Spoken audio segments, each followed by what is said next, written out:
Gubernur Jawa Barat Deddy Mulyadi menanggapi protes yang disuarakan warga Bekasi, khususnya yang tinggal di bantaran sungai Kampung Pulo Timaha, Babelan. Mereka protes karena bangunan liar yang dijadikan sebagai tempat tinggal digusur oleh Satpol PP. Deddy menjelaskan, pembongkaran tersebut dilakukan oleh dua lembaga yakni Pemprov Jabar dan Bupati Bekasi. Kalau Pemprov Jabar, setiap pemilik bangunan yang dibongkar itu mendapat kompensasi dalam bentuk uang untuk membuka usaha baru di tempat lain atau mencari kontrakan baru, ujar Deddy dalam akun TikTok-nya, Kamis, 10 September 2025. Ia menyebut, kompensasi bukan berasal dari APBD, namun bantuan dari CSR Mitra Kerja Pemda Provinsi Jabar. Sedangkan yang dibongkar oleh Pak Bupati atau Raja Bongkar memang sama sekali tidak mendapat bantuan karena tidak teralokasikan dan mungkin tidak punya mitra kerja, imbuhnya. Deddy mengatakan, warga yang protes karena tidak mendapat kompensasi adalah yang bangunan liarnya digusur pihak kabupaten. Tapi saya tetap mendukung Pak Bupati melakukan penataan pembongkaran bangunan liar agar saluran air bisa diperlebar, banjir mulai bisa ditangani, kata Deddy. Ia pun meminta maaf kepada warga yang tidak mendapat kompensasi dan berjanji akan mendiskusikan masalah ini dengan Bupati Bekasi. Langkah-langkah berikutnya yang nanti kami bicarakan, untuk itu saya menyampaikan permohonan maaf, pungkas Gubernur.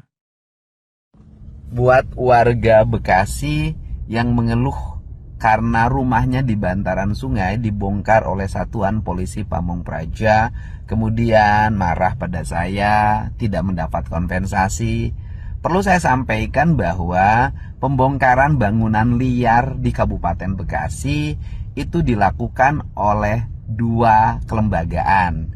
Yang pertama oleh pemerintah Provinsi Jawa Barat, dan setiap bangunan yang dibongkar pemiliknya itu memang mendapat kompensasi dalam bentuk bantuan uang untuk membuka usaha baru di tempat lain atau mencari kontrakan baru.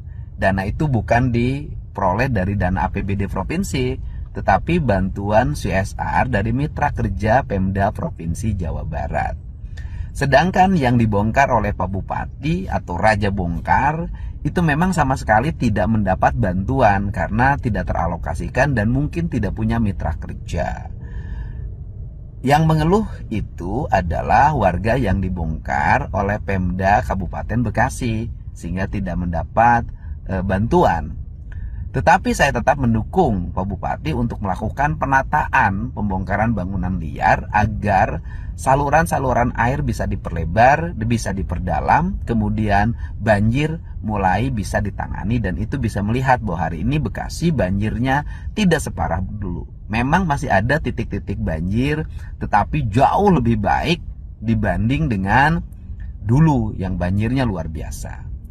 Untuk itu, saya mohon maaf yang sebesar-besarnya atas berbagai langkah yang dilakukan. Tetapi juga saya ingin ngajak bicara nanti ke Pak Bupati, membicarakan nasib dari warganya yang kehilangan tempat usaha, tempat tinggal di bantaran sungai.